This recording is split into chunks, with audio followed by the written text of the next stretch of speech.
Pero los 11 discípulos se dirigieron a Galilea, al monte que Jesús había designado.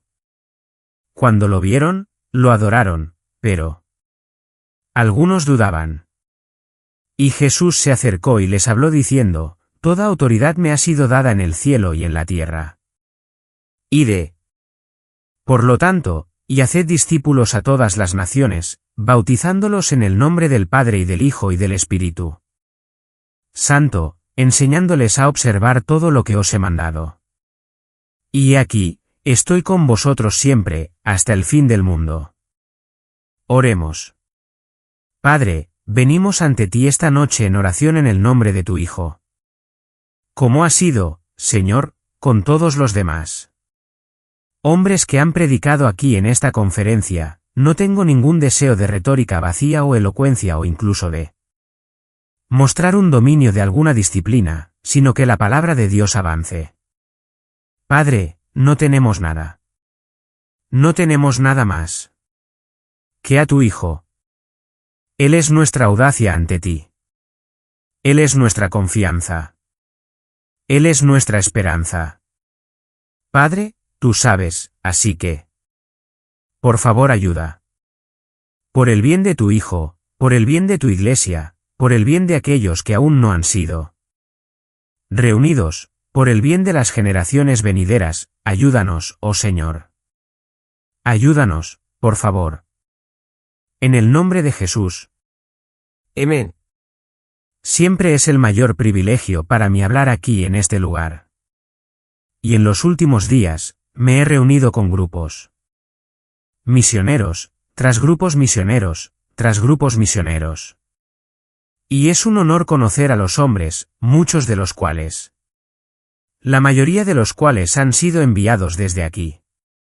Ahora me gustaría hacer algo a modo de ilustración.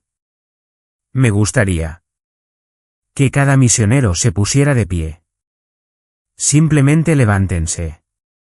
Ahora, pastores, aquellos de ustedes que son pastores, quiero que miren a los misioneros.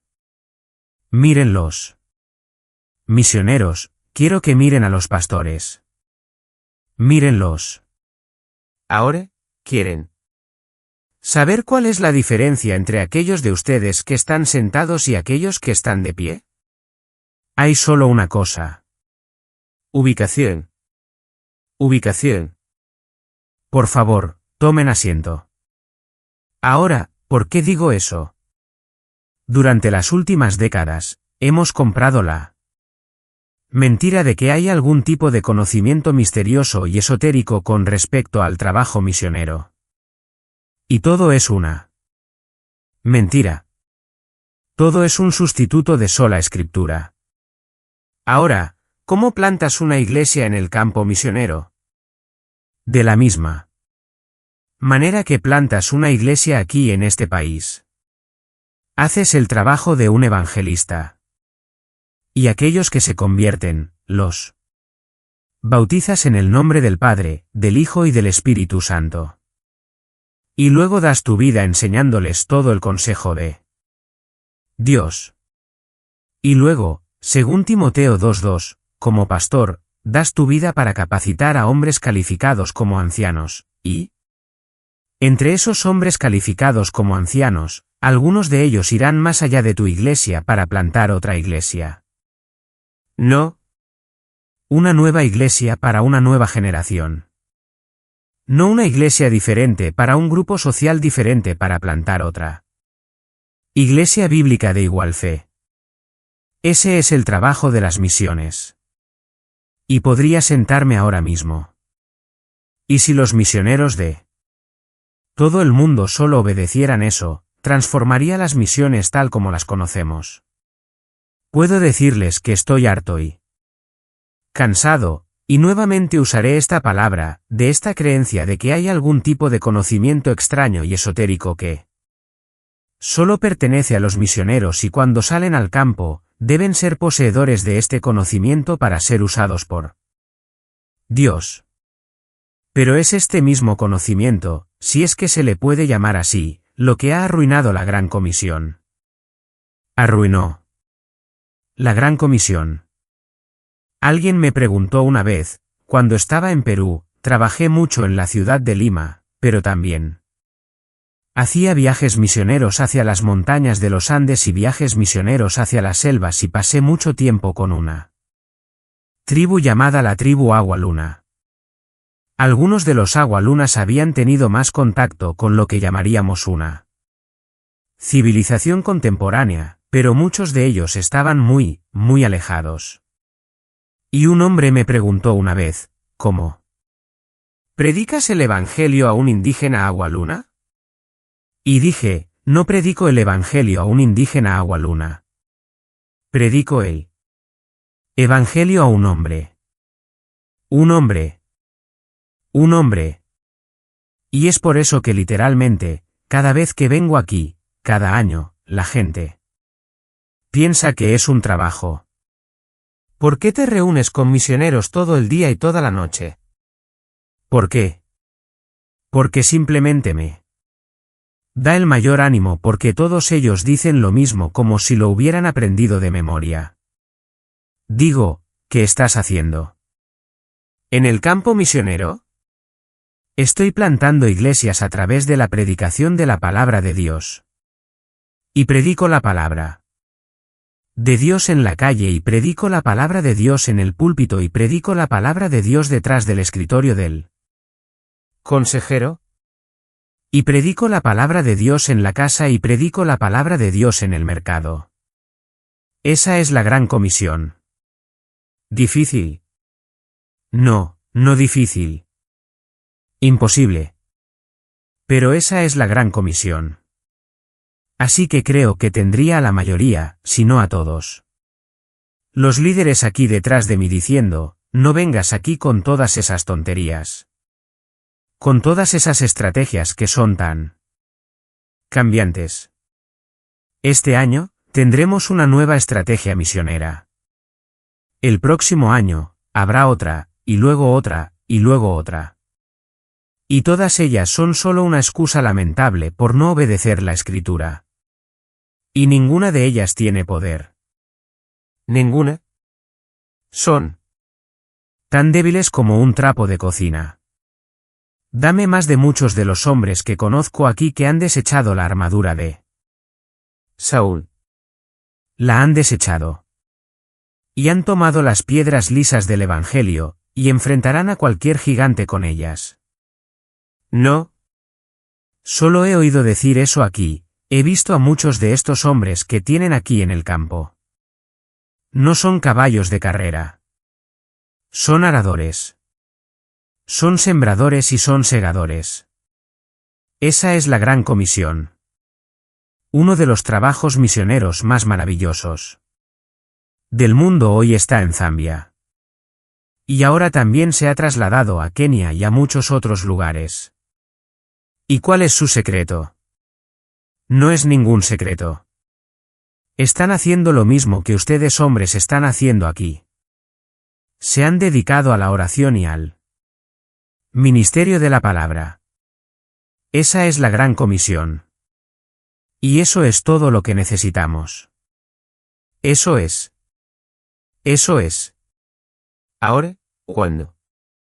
Miramos nuestro texto, y amo este texto. Dice, pero los 11 discípulos se dirigieron a Galilea al monte que Jesús había designado. Cuando lo vieron, lo adoraron, pero algunos dudaban. Creo que algunos comentarios hacen muy poco de este pasaje y otros comentarios hacen demasiado de él. Dudaban.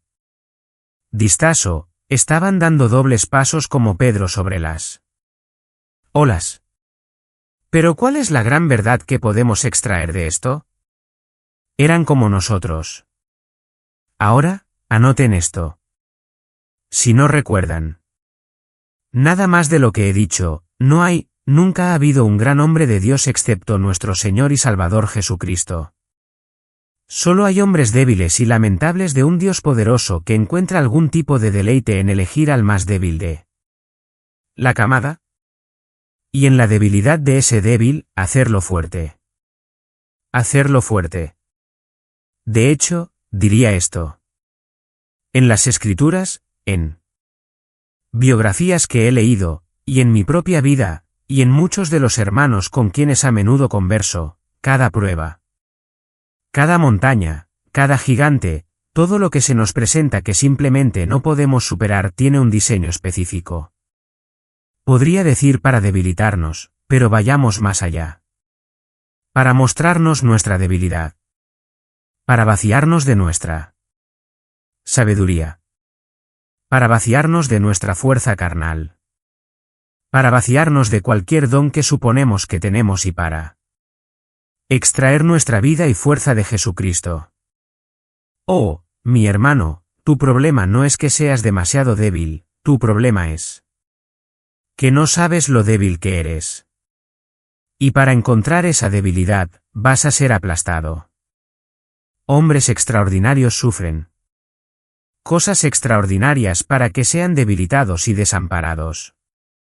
Y buscan una esperanza, una esperanza, una esperanza. ¿Ves? Es una moneda con dos caras. No podemos hacer nada en Cristo sin Cristo. Nada en nosotros mismos. Nada en nosotros mismos. Pero podemos hacer todo dentro de la providencia y voluntad de Dios en Cristo Jesús nuestro Señor. Y así cuando estos hombres vienen a Él, por débiles o por fuertes que hayan sido, el texto literalmente es que Jesús sale a su encuentro. Él sale a su encuentro. Él conoce su debilidad. Y ha elegido a algunos de ellos por esta misma razón, para que en su debilidad, su fuerza sea glorificada, su fuerza sea magnificada.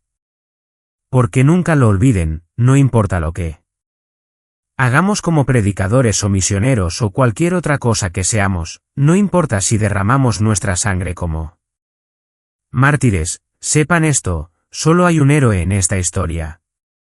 Márquenlo. Es Jesucristo. Y todo lo bueno, todo lo que alguna vez se ha logrado en cualquiera de nosotros, cada palabra acertada jamás hablada es el resultado de su vida y sabiduría, fluyendo a través de nosotros. Y aquí vemos algo de un sándwich. Por un lado, aquí en el versículo 18, y Jesús se acercó. Y les habló diciendo, toda autoridad me ha sido dada en el cielo y en la tierra. Y luego en el versículo 20, y aquí. Estoy con vosotros siempre, hasta el fin del mundo. ¿Qué fuerza hay? ¿Qué fuerza hay? Ya sabes, he servido en la selva. Con hombres que parecen ser intrépidos. Buscaban problemas. Los buscaban. Y los admiro por esa fuerza. Pero también he visto hombres en esa selva que tenían miedo de su propia sombra. Y saldrían del barco y entrarían en el monte, en la parte profunda de la selva con miedo y temblor y llanto.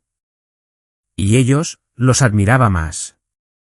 Porque a pesar de toda su debilidad, a pesar de todo su miedo, e incluso a veces por la noche, los atrapaba llorando cuando los insectos habían desgarrado su cuerpo. Lo hacían por él, y lo hacían en su fuerza. Y en debilidad, se hacían poderosos. Él es todo para nosotros. Hermanos, Él no es solo todo lo que necesitamos. Él es lo único que tenemos. Y si no piensas de esa manera, acabo de identificar el problema con tu ministerio. No podemos hacer nada sin Él. Podemos hacer cualquier cosa dentro de su providencia, dentro de su voluntad, dentro de su decreto con Él. No hay nada mandado que no podamos lograr. No hay tarea que se nos haya dado por su providencia que no se pueda llevar a cabo en su poder y su sabiduría.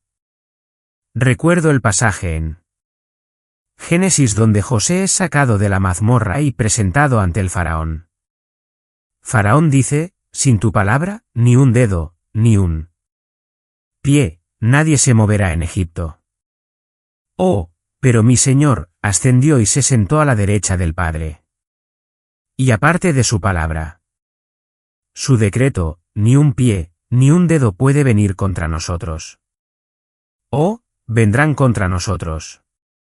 Oh, y sí, dolerá. No vas a salir de esta batalla sin cicatrices. Pero no pueden prevalecer. No pueden. No por ti, no por tu voluntad, no por tu poder o tu fuerza, sino por el que está sentado en el trono. No pueden prevalecer. Y la Iglesia prevalecerá porque Él se asegurará de ello. Él se asegurará de ello. Sé esto, que si todos los ejércitos que alguna vez han sido de hombres y demonios se amontonan en una fuerza poderosa contra mi Señor y vienen contra su trono con toda su fuerza, será como un pequeño mosquito golpeándose la cabeza contra el mundo de granito. Y esto es lo que nos da nuestra fuerza. Esto es lo que hace que los débiles sean fuertes. Conocimiento de Dios. Conocimiento de Cristo. No necesitas esto o aquello o estas cosas que se venden en el mercado evangélico. Tu necesidad es conocimiento de Dios. En el libro de Daniel, se nos dice: cuando todo el infierno se desate, aquellos que conocían a su Dios serían fuertes. ¿Ves eso? Ahora, quiero que veas aquí algo que es muy importante. Él dice, Jesús dice, toda autoridad me ha sido dada en el cielo y en la tierra. Ya hemos establecido su autoridad hasta ahora en este mensaje. Hemos hablado mucho sobre su autoridad. Pero aquí está lo que quiero que entiendas, predicador. Para salir con su autoridad, tienes que salir bajo su autoridad. Para salir con su autoridad, con su respaldo, con su escudo, con su poder, tienes que salir bajo su autoridad. Y ahí radica el problema. Hemos visto lo que sea que haya sido el movimiento que estaba ocurriendo del llamado resurgimiento de la verdad reformada. Hemos visto gran parte del disiparse. Hemos visto gran parte del convertirse en nada. Hemos visto en un año confusión venir sobre tantas personas que ya no sabes quién está contigo, quién está contra ti. ¿Qué está pasando en el mundo? ¿Y sabes por qué pasó eso? Porque la reforma no se trataba principalmente de algún acuerdo con una visión académica, un calvinismo académico. La reforma se fundó sobre sola escritura. Y quiero que sepas, hermanos, amo a los reformadores. Me encanta leer a los reformadores, pero realmente me estoy cansando de ese lenguaje. Los reformadores no se llamaban a sí mismos reformadores. Solo querían ser bíblicos. Y puedes sentarte en Starbucks todo el día con tus jeans ajustados y hablar de reformadores, o puedes tomar una Biblia y empezar a ser bíblico. Y no sé por qué están aplaudiendo. Hermanos, vamos a estar delante de Cristo. Incluso aquellos de nosotros que por fe estamos completamente aceptados en el amado. Y no sé, no tengo la sutileza teológica para armar esto. Solo sé que es verdad. Estoy justificado delante de Dios en Cristo Jesús, mi Señor. Se me abrirá una entrada amplia debido a su sangre. Y sin embargo, estaré delante de Dios y daré cuenta. ¿Alguna vez has estado despierto en la noche pensando en eso? La gravedad de eso. No sé cómo juntar las dos cosas. Hay teólogos aquí que podrían venir y aclarar mi desorden más tarde. Pero sé que esas cosas son realidad. Y hermano, a medida que creces en el conocimiento de que voy a dar cuenta, que vas a dar cuenta, un hombre cuerdo encontraría muy difícil tener un sentido de paz sabiendo que estamos dados a muchos fallos, muchos errores, sabiendo que tenemos que luchar contra la apatía y tantos otros monstruos contra nuestra fe. ¿Cómo puede un hombre tener paz alguna vez sabiendo que va a estar delante de Dios, que sus obras serán probadas? ¿Como por fuego? Y todos nosotros, creo, estaríamos de acuerdo en que al menos en cierto grado, vamos a ver palabras y obras arder. ¿Cómo podemos tener alguna confianza en ese día? Te lo mostraré. Ve conmigo a 1 Timoteo. Una y otra. Ved, en todas partes a donde voy toco estos versículos y la respuesta usual es un bostezo. Y no sé por qué. ¿He puesto énfasis? ¿Estoy sobreenfatizando algo? No lo creo. 1 Timoteo 3. Pablo dice en el versículo 14. Escribo estas cosas esperando venir a ti antes de mucho tiempo. Está escribiendo a Timoteo. Pero en caso de que me retrase, escribo para que sepas cómo uno debe conducirse en la casa de Dios, que es la iglesia del Dios viviente, el pilar y soporte de la verdad. Este es uno de los textos más importantes de toda la Biblia. Sé que todos van a 2 Timoteo 3, 6, 15 a través de 17. Sí, absolutamente. Vamos a ir allí. Pero este texto aquí simplemente se destaca. Para mí una y otra vez, especialmente cuando miro el evangelismo estadounidense, especialmente cuando miro a mis supuestos hermanos reformados. Miro este pasaje y a veces lloro, a veces tiemblo, a veces me deleito. Mira lo que dice. En caso de que me retrase, escribo. ¿Por qué escribe? Para que sepas cómo uno debe conducirse en la casa de Dios. ¿Cómo puedes saber cómo pastorear? ¿Cómo puedes saber cómo liderar la adoración? ¿Cómo puedes saber cómo predicar? ¿Cómo? ¿Puedes saber cómo aconsejar? ¿Cómo puedes saber cómo hacer misiones? ¿Cómo puedes saber cómo organizar una iglesia, o preparar las ordenanzas, o cualquier otra cosa? ¿Cómo puedes saber? Él dice, escribo. Escribo. Escribo. ¿Ves eso? La única manera en que tú y yo podemos saber cómo conducirnos en la casa de Dios es a través de lo que está escrito. ¿Sabes? ¿Cuál sería mi oración para cada hombre en este lugar? 2 cosas. Dios, abre nuestros ojos a lo que este texto está diciendo y luego esto. Y esto es algo que debería ser la oración diaria de cada ministro de Cristo. Señor, aumenta mi temor de ti. Aumenta mi temor de ti. Dices, hermano Paul, se supone que debes hablar sobre misiones, pero estás hablando sobre la iglesia. Déjame compartirte algo.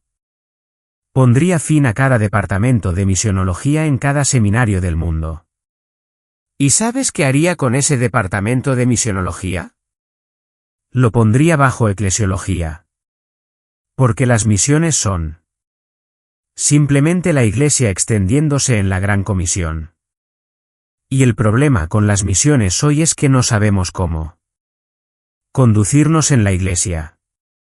Y una de las razones por las que no nos preocupa saberlo es porque no entendemos la segunda parte de esto. Dice que la iglesia es la casa de Dios. Es la iglesia del Dios viviente. La iglesia de Cristo, el camino de Cristo. Eres un mayordomo.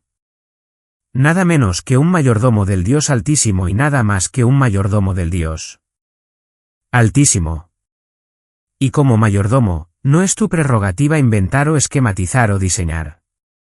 A Moisés no se le pidió que diseñara un templo. Se le dijo, obedece todo en la montaña que se te ha dado sin desviación. ¿Ves eso, hermanos? Voy a darte una ilustración dura. Imagina que un gran rey, va a hacer un largo viaje y te llama como mayordomo para cuidar de su novia. su novia que ama más que a todo, más que a su reino. Y te da una lista, un decreto real. Esto es lo que se supone que debes hacer con mi novia. Esto es. No añadas a esta lista. No quites de esta lista. Esta es la lista. Y el rey te mira con fuego en sus ojos. Porque esta es mi novia. Uso una ilustración que a menudo iría a zonas rojas en diferentes lugares en Perú donde los terroristas supuestamente estaban en control o el ejército era algo peligroso o cosas estaban pasando. Y mi esposa querría ir conmigo y yo diría que no, no, no, no. No vas. ¿Por qué? Me sacan del autobús, me empujan, hacen todo tipo de cosas conmigo. He estado allí, hecho eso, tengo la camiseta. No es gran cosa. Uno de esos hombres toca a mi novia. Cambia todo. Esa es mi novia. Esa es mi novia. Así que le diría, no. Quiero meterte en problemas y no quiero que me maten. Y si yo siendo malvado pudiera amar a mi esposa de tal manera que lucharía contra hombres, ¿qué tipo de pasión tiene Cristo por su novia? Así que escucha, predicador. Esto se aplica a misioneros, se aplica a todos nosotros.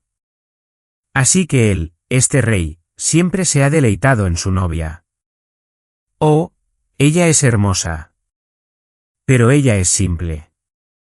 Sin ojos pintados. Sin necesidad de rubor. Un simple vestido blanco, largo y elegante que él le dio. Y luego se va en un viaje. Pero mientras va en ese viaje, se queda más tiempo del que todos suponen. Y tú, como un mayordomo sabio, comienzas a darte cuenta de que, bueno, la gente ya no está interesada en el rey porque ya no están interesados en su novia. Ella es anticuada. Así que trazas un plan y algunos de ustedes han trazado este plan. Y algunos que me escucharán a través del vídeo han trazado este plan. Así que decides. Vas a cambiar su vestido. Vas a pintar su ¿qué? Vas a cambiar el estilo de su cabello. Y la vas a marchar delante de un montón de hombres carnales como una prostituta para usarla para atraerlos de vuelta al rey. Y eso es exactamente lo que están haciendo estas personas de crecimiento de iglesias. Esto es exactamente lo que está pasando en América, y está pasando en el campo misionero, y está mal. Y quiero que sepas que en el día del juicio, no temas por el ateo. Teme por el pastor y el misionero que decidió que debía cambiar la apariencia de la novia de Cristo para hacerla atractiva para los hombres carnales para traer a esos hombres carnales de vuelta a casa. Miedo, miedo, miedo. Debería ser un ejercicio diario. Oh, Señor, aumenta mi temor de ti. Deberías mirar desde ese púlpito a esa novia de Cristo que estás pastoreando, a la que estás enseñando. Y darte cuenta de que esta cosa, estas personas, le pertenecen a Él. Les enseñaré solo lo que el rey me ha dicho que enseñe. No añadiré una palabra a ello. No quitaré una palabra de ello. La trataré como debe ser tratada. Obedeceré los mandamientos. Y lo haré temblando. Sé que si lo he hecho y me he sometido a sus decretos, no he hecho nada especial. Solo he obedecido como debería haberlo hecho. Oh, hermanos. Lo que está mal con las misiones está mal con la iglesia. Tal vez viniste aquí esta noche pensando que iba a empezar a llorar y llorar por los perdidos. Sí, eso es necesario. Pero hermanos, honestamente les diría delante del Señor, si pudiéramos traer de vuelta a la gran mayoría de misioneros sacarlos del campo y ponerlos en una isla donde no hay personas, el reino de los cielos avanzaría más grandemente. Es verdad. No estoy tratando de ser inteligente o gracioso.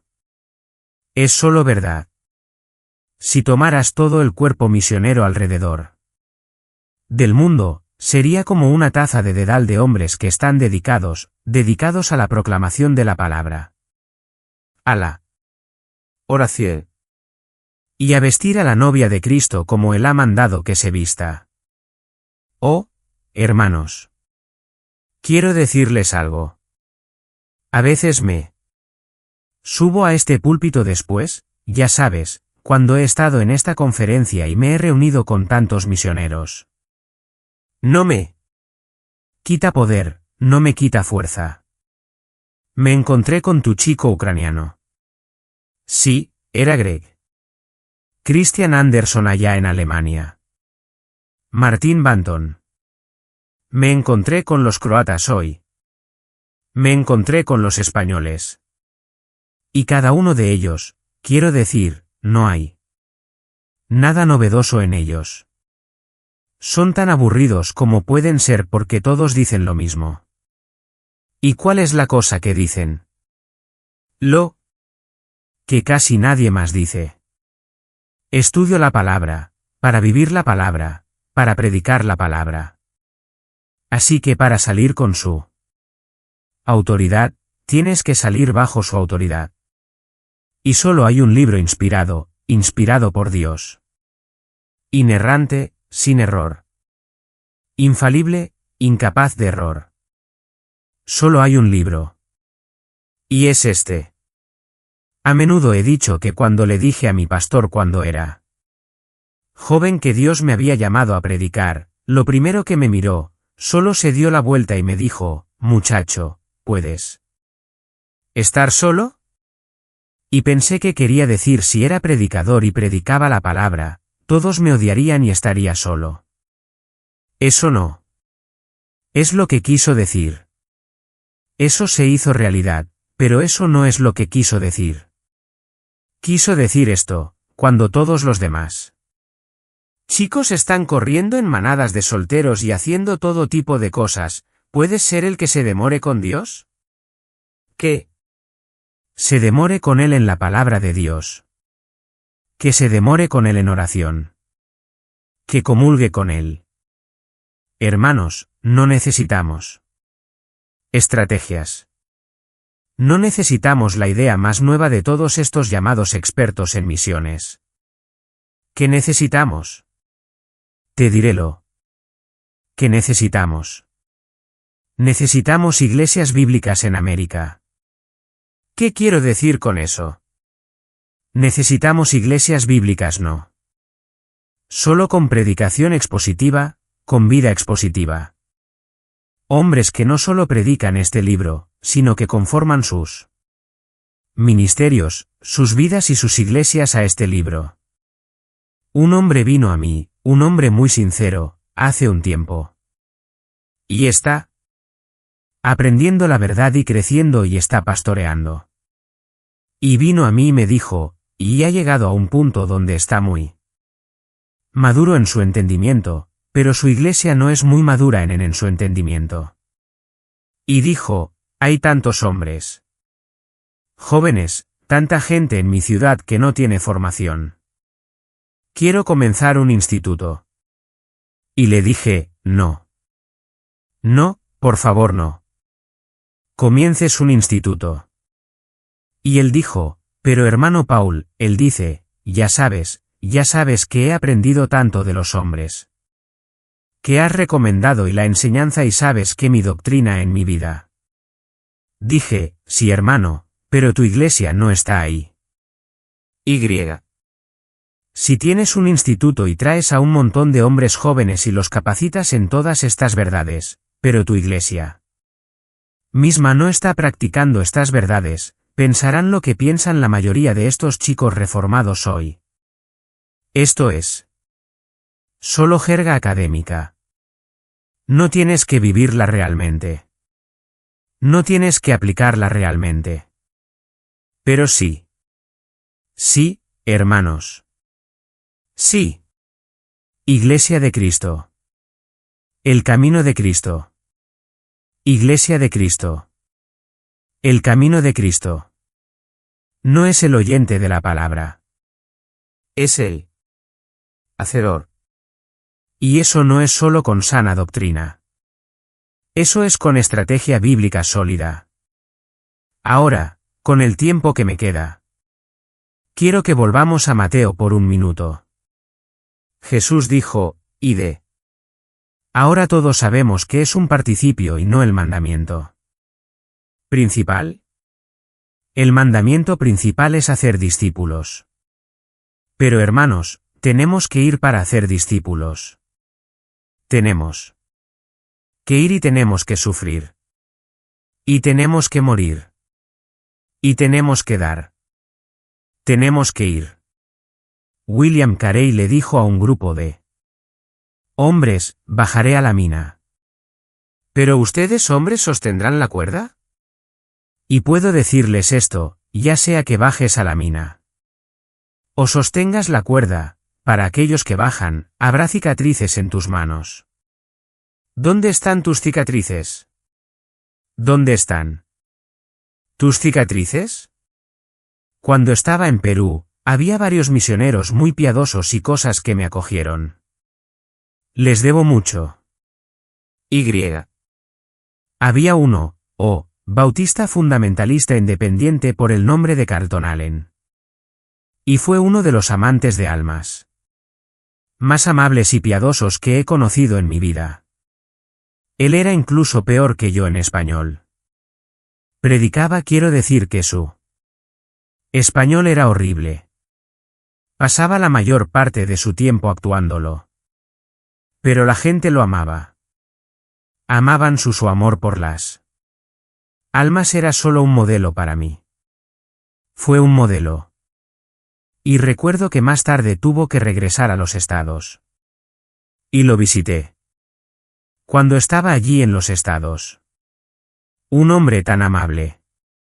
Y tenía una iglesia. Iglesia de, ya sabes, una pequeña iglesia. De Georgia del Sur. No sé, quizás 100 personas el domingo. Y daban como 6 cifras anuales para misiones. Y dije, hermano Carlton, quiero decir, ¿cómo? Y me tomó de la mano y me llevó a través de su pequeño centro de vida familiar en su pequeña iglesia en las aulas dominicales. No había un lugar, hermanos, donde pudieras caminar más de unos pocos metros. Y no había una foto misionera allí. No había algún misionero en la pared. Ahora, quiero decirles algo. Aquellos de ustedes que son pastores aquí, escúchenme con mucha atención. Si estás predicando el Evangelio y estás aconsejando almas, quiero decir, estoy hablando de Ichabod Spencer, bocetos pastorales. Estás lidiando con almas.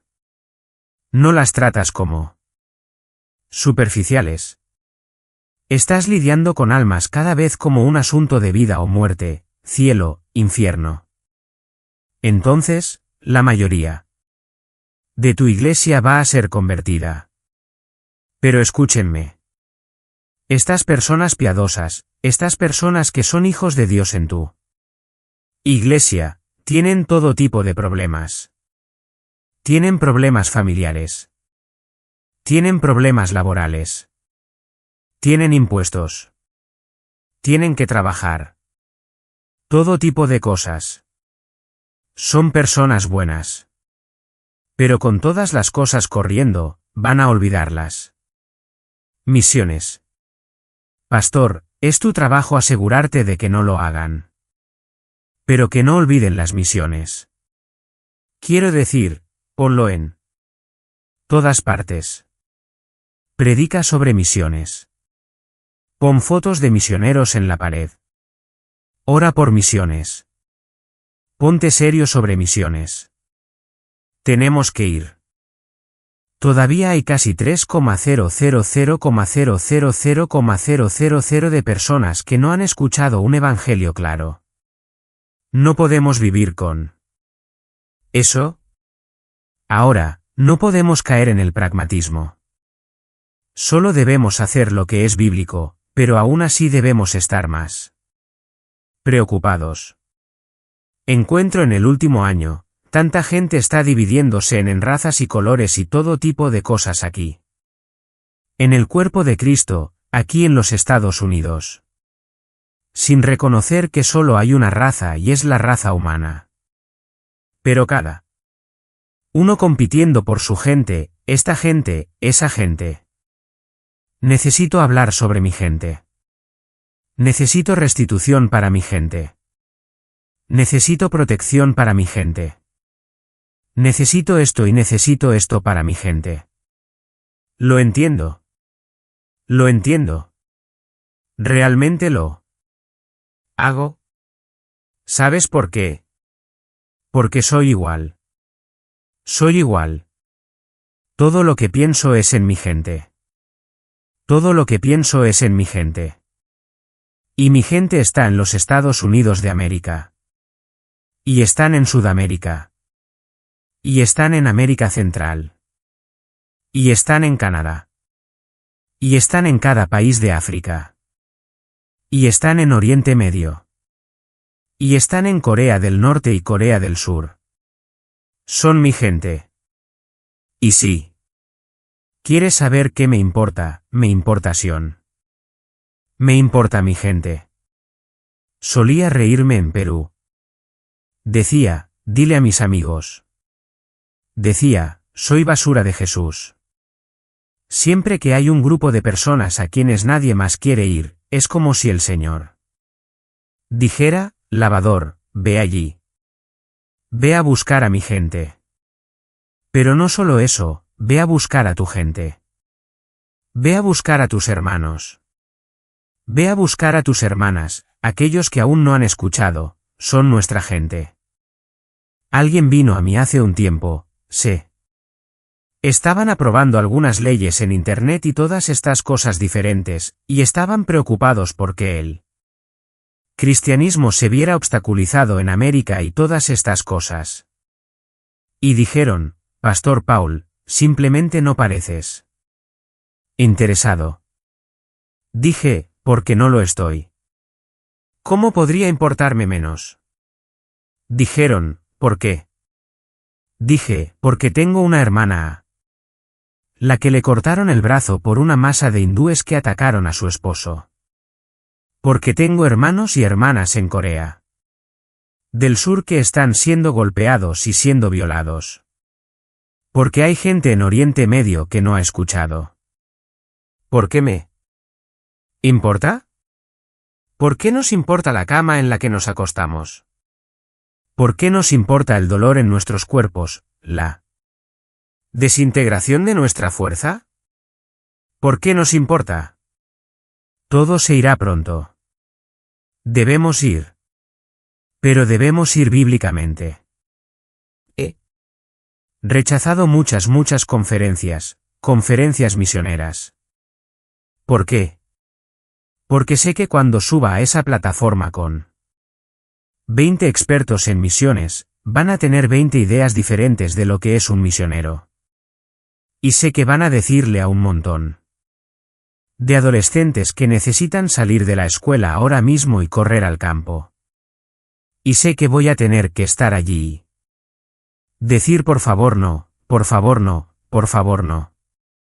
Estuve en una reunión misionera muy grande hace varios años y nunca lo olvidaré. Estaban diciéndole a los jóvenes, vayan al campo, vayan al campo, vayan al campo. Y todo era sobre pasión. Pasión, pasión. Ojalá la gente dejara de hablar sobre pasión por un minuto y empezara a hablar sobre precaución. Y se me acercaban y me decían, hermano Paul, voy al campo. Voy al campo. Dije, maravilloso, respóndeme esta pregunta. Propiciación. Te doy 3 minutos. Háblame sobre las calificaciones de anciano. Háblame sobre tu membresía en la iglesia. ¿Ves eso? Hermanos, pragmatismo. Estaba hablando con nuestros hermanos de España. Y dije, ya sabes.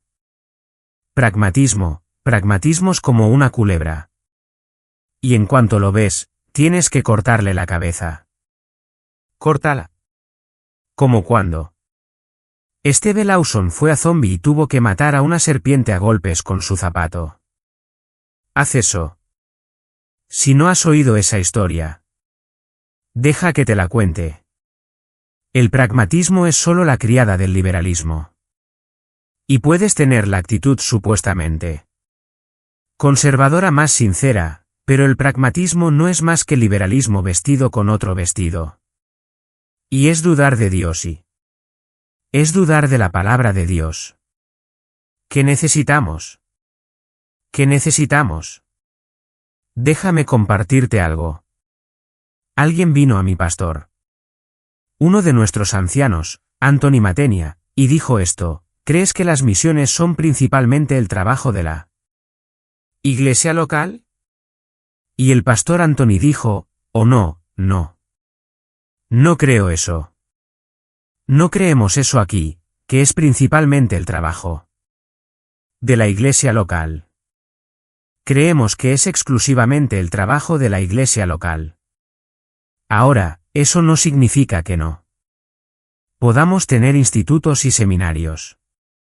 Pero hermanos, Dios no nos dio juntas y grupos, Dios nos dio iglesias y ancianos. Y voy a darles mi opinión, pero una de las razones por las que este lugar y sus misioneros y su escuela y todo lo demás están firmes mientras todos los demás parecen estar bañados en confusión es porque están bajo una iglesia local con ancianos. ¿Qué necesitamos? ¿Qué necesitamos? Necesitamos iglesias locales. Soy un predicador itinerante. Estaré aquí hoy y me iré mañana. Pero el pastor, un pastor.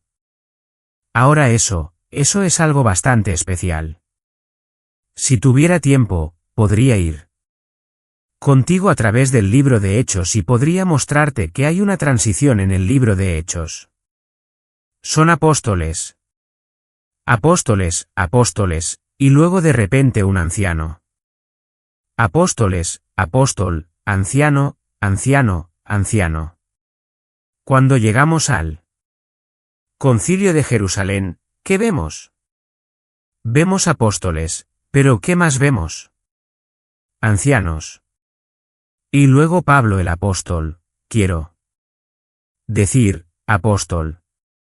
Un verdadero con una grande, apóstol. El último y podría añadir el último de los apóstoles. Es enviado por una iglesia local. Y después de hacer sus rondas misioneras, regresa e informa a esos hombres. Creo que en cierto grado lo que estamos viendo es que los apóstoles están pasando el testigo. No a expertos en misiones, no a estrategas de crecimiento de iglesias. Y quiero decir esto, amo los seminarios. ¿De acuerdo?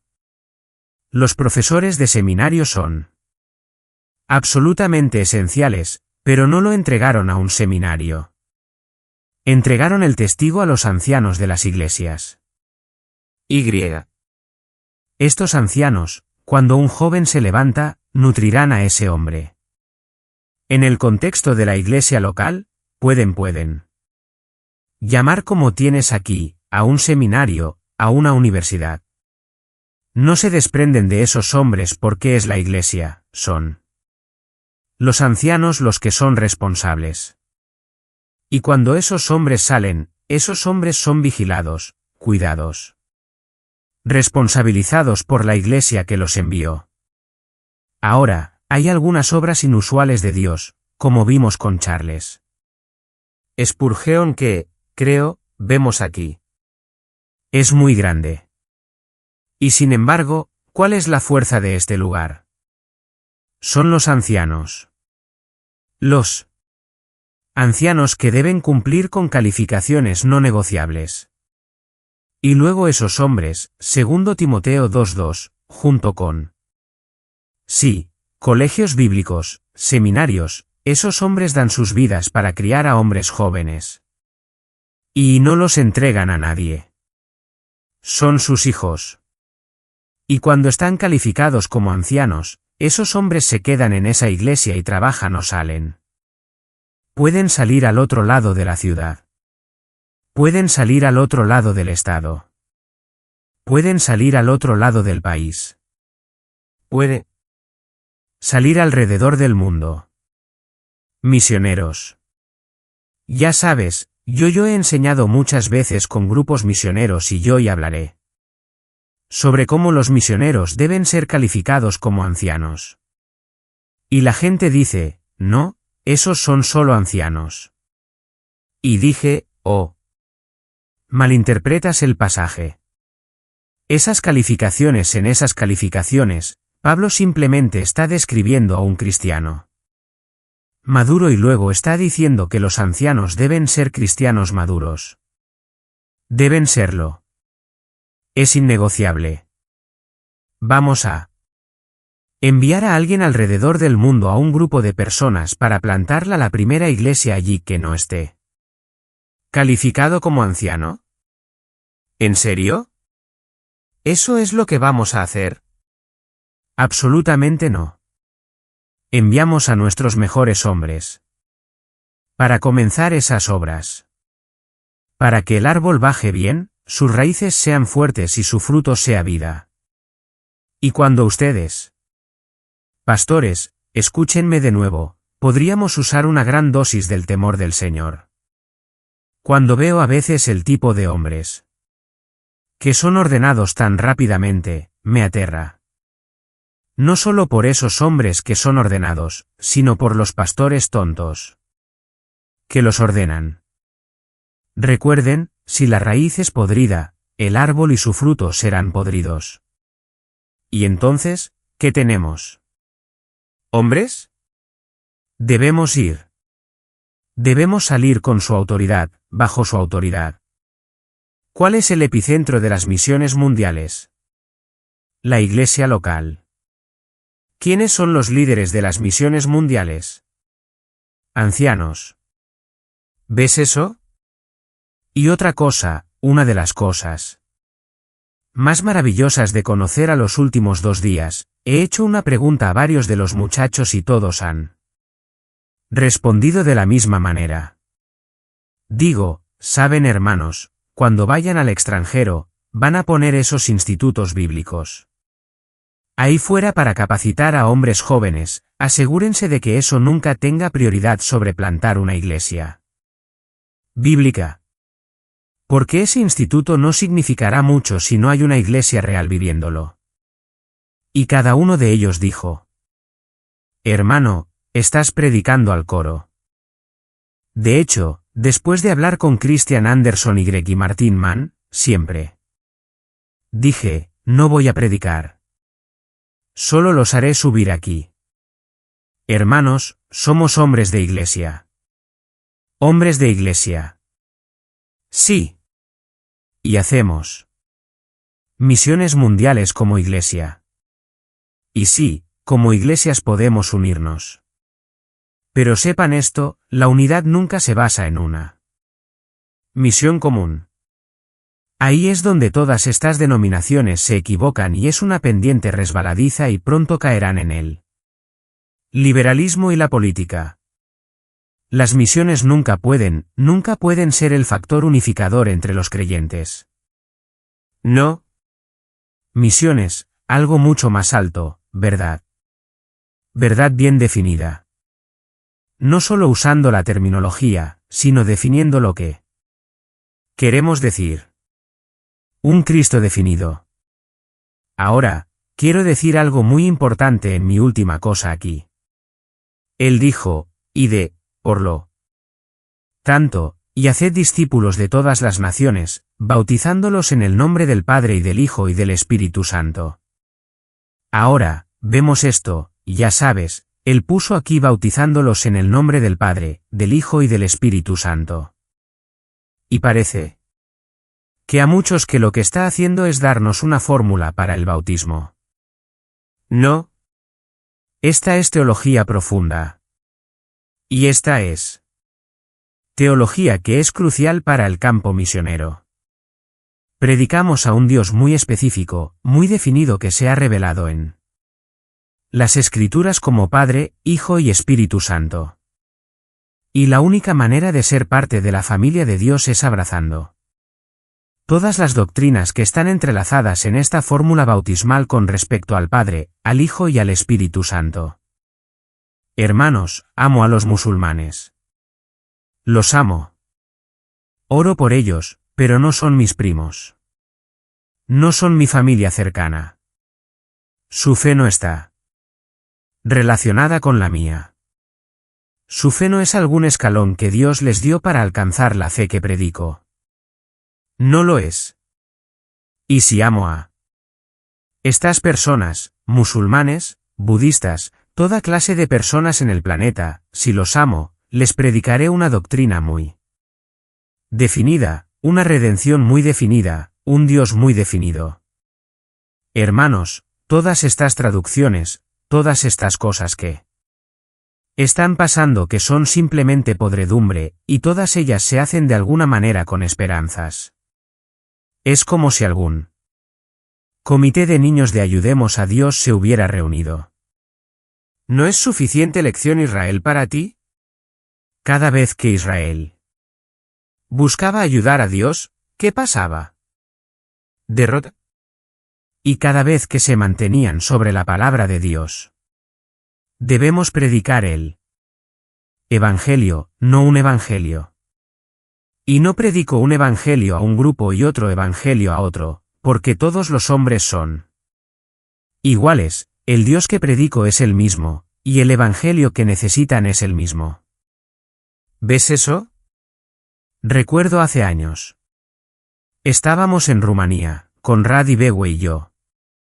Sí, ni siquiera sé si te acuerdas de esto. Y recuerdo que Conrad estaba predicando sobre el escándalo del Evangelio. Y he usado esta ilustración en todo el mundo. Y se enojó un poco mientras predicaba. Y dijo, todas estas tonterías de crecimiento de iglesia y todas estas estrategias. Dijo, jóvenes, quieren saber cómo el apóstol Pablo plantaba iglesias. Agarró una pancarta grande como pudo, y escribió en esa pancarta el mensaje más escandaloso que pudo escribir, predico a Cristo crucificado, y caminó por el medio del pueblo. Hermanos, de nuevo, déjenme decirles una y otra vez y otra vez y otra vez, escúchenme. La nuestra no es una religión mística, pero es una religión sobrenatural. Predicamos a hombres muertos. Y no hay palanca del mundo secular que podamos usar para sacarlos de una tumba. Pero predicas el Evangelio, y Cristo arrancará la tapa de la tumba y la llenará de luz y les dirá a los muertos que se levanten de nuevo. Predica el Evangelio. Predica el Evangelio. Solo mira en la historia de la Iglesia. ¿Quién ha sacudido el globo? Predicadores. Dices, oh quiero ser como ellos. No. Bueno, cuidado. La mayoría de ellos murieron. Creo que el hermano Lawson ha dicho que el problema con los predicadores hoy es que nadie quiere matarnos. Hermanos, cuando estoy en Croacia, o París, o las selvas de Perú. Ahora, por favor, entiendan mi lenguaje. Saben mi doctrina. Estoy allí como Ezequiel. Y es como si la palabra de Dios dijera, ¿pueden vivir estos huesos? ¿Y cómo? Predicadores decimos, Señor, no presumiré sobre ti y diré que sí. No dudaré de ti y diré que no. Pero esto haré. Profetizaré a tu mandato. Predicaré tu evangelio. Y veré a hombres muertos cobrar vida. Oh hermanos, necesitamos la palabra. Necesitamos predicar la palabra. Necesitamos predicarla. Necesitamos conocerla. Esdras, ¿qué ejemplo es Esdras? Estudió la palabra. Estudió la ley para obedecer la ley, para enseñar la ley. La ley era gloriosa. Pablo lo dice. La ley era una revelación de Dios. Pero si un hombre puede dedicar su vida a la ley, ¿cuánto más? ¿Deberíamos dedicar nuestras vidas al Evangelio? ¿Cuánto más? Oh hermanos, sean alentados. Sean alentados. Si solo se apartan de ustedes el brazo de la carne. Si se despojan de la armadura de Saúl. Si atacan esto solo con la proclamación. Ahora nota, no dije solo estudiar. Estudiar para proclamar. La proclamación de la palabra de Dios y la oración. Intercesor. Dices, soy el más débil de la camada. Sí. Exactamente. Bueno. Ahora podemos hacer algo contigo. No muchos nobles, no muchos sabios, pero aquellos que en su debilidad se aferran a la palabra de Dios y la proclaman. Dices, hermano Paul, no tengo sabiduría. Entonces solo habla la palabra de Dios y tendrás toda la sabiduría del mundo. Dices, no tengo fuerza. Entonces constantemente pide mayores y mayores manifestaciones de la vida y el poder del Espíritu.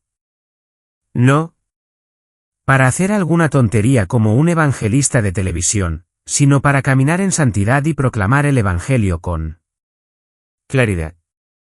Oh hermanos, levántense. Ustedes pastores, nunca aparten sus ojos de su rebaño.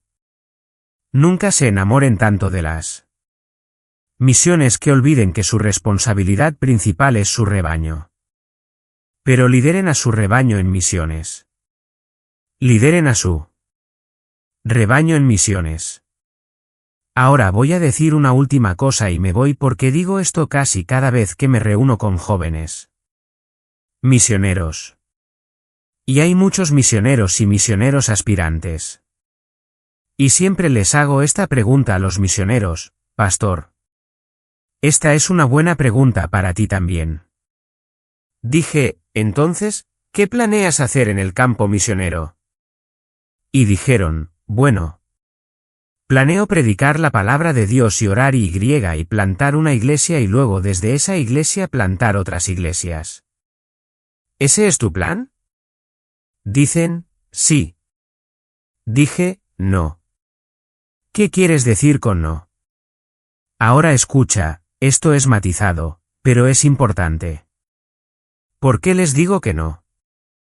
Hermanos, no plantas una iglesia para plantar otra iglesia. Porque si haces eso, si alguna vez has hecho vida de iglesia, vas a descubrir que tu iglesia se va a llenar de muchas personas rotas, débiles que están genuinamente convertidas, pero que no pueden contribuir mucho a tu visión. Y si tu visión es usar una iglesia para plantar una iglesia, pronto vas a despreciar a todos los que más necesitan tu ministerio. Plantas una iglesia aquí en los estados. Plantas una iglesia en el campo misionero porque amas esas almas. Por eso plantas una iglesia. Pero puedo prometerte esto. Si plantas una iglesia porque amas a esas personas y escucho a hombres todo el tiempo diciéndome que aman la iglesia. Y les hago esta pregunta. Dije, ¿amas la iglesia o amas tu ministerio en la iglesia? Porque amas la iglesia tanto como amas al santo más difícil en tu iglesia. Hermanos, si te dedicas a cuidar almas, a ganar almas, a amar a la gente y te contentas con la sonrisa de Dios, Dios te usará poderosamente y otras iglesias nacerán de eso. Me encanta cuando a veces llamo a un pastor y digo, mira, ¿podrías venir conmigo y predicar en un cierto lugar?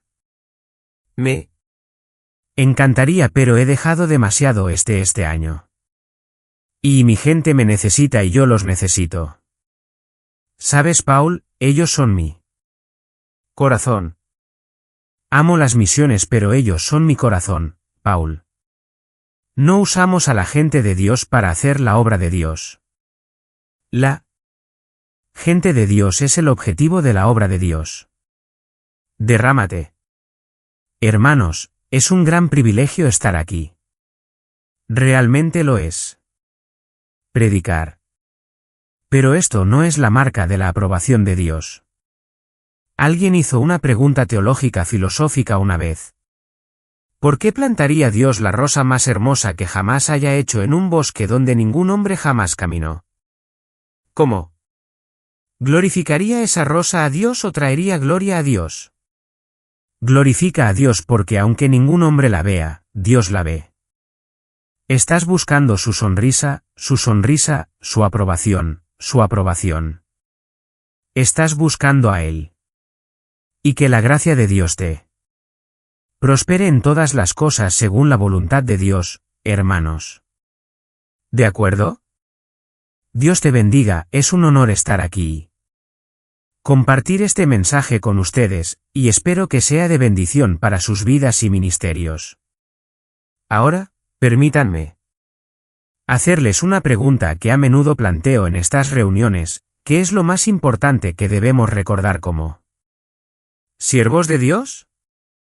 Es algo que siempre intento enfatizar: nuestra completa dependencia de Cristo. Sin Él, no podemos hacer nada.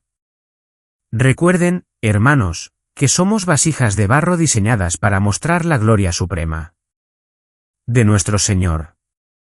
No estamos aquí por nuestra fuerza, sabiduría o habilidades, sino porque Él nos eligió para ser sus embajadores. Así que, en nuestras debilidades, en nuestras insuficiencias, y en nuestras incapacidades, es donde más claramente se ve su fuerza y se glorifica su nombre. Ahora, volvamos a la escritura que leímos al principio. La gran comisión que Jesús nos dio no es solo una llamada a predicar, sino a vivir el Evangelio en nuestras vidas diarias. Esto significa que cada acción que tomamos, cada palabra que decimos, y cada pensamiento que tenemos deberían estar alineados con la voluntad de Dios, revelada a través de su palabra. Entonces, ¿cómo aplicamos esto a nuestras vidas y ministerios? Primero, debemos ser hombres y mujeres de oración. La oración debe ser la base de todo lo que hacemos, porque es en la oración donde luchamos las verdaderas batallas espirituales y obtenemos la fuerza para enfrentar los desafíos del ministerio. Segundo, debemos ser estudiantes diligentes de la Biblia. No solo para tener conocimiento, sino para permitir que la palabra transforme nuestras vidas y nos equipe para enseñar y guiar a otros correctamente. Esto es vital porque, como líderes, lo que enseñamos y cómo vivimos directamente influirá en aquellos a quienes servimos. Y tercero, necesitamos ser humildes, siempre dispuestos a aprender de otros y dispuestos a admitir nuestros errores. La humildad nos permite ser moldeados por Dios y ser efectivos en nuestro servicio a Él, sin caer en la trampa del orgullo, que puede ser devastador en cualquier ministerio. Al concluir, quisiera recordarles que nuestro llamado es servir fielmente, no buscar nuestro propio engrandecimiento. Como Pablo escribió en sus cartas, debemos aspirar a correr la carrera de tal manera que, al final, podamos decir que hemos peleado la buena batalla, hemos terminado la carrera, y hemos mantenido la fe. Que el Señor les fortalezca y les guíe en todos sus caminos. Oremos para que nuestras vidas sean un reflejo fiel de su amor y su verdad, y que a través de nosotros, muchas personas lleguen a conocer la salvación y la esperanza que solo se encuentra en Jesucristo. Amén.